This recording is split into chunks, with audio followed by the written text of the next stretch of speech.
In this guide, you will learn different tips and tricks to make the best out of the experience, from quickly invoking the chatbot with a simple keyboard shortcut to asking questions with voice, performing different actions, changing settings, restart the AI chatbot, to disable the feature on Windows 11 completely. If you like such stuff, subscribe to my YouTube channel ITFO.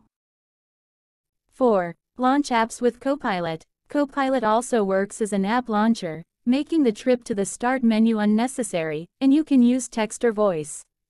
To launch apps with Copilot, use these steps.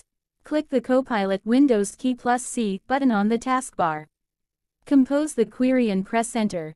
For example, launch Word, open Microsoft Edge, start OneNote, etc. Copilot App Launcher. Click the Yes button if applicable. Once you complete the steps, the app will open automatically. You may have to confirm the prompt by clicking the Yes button.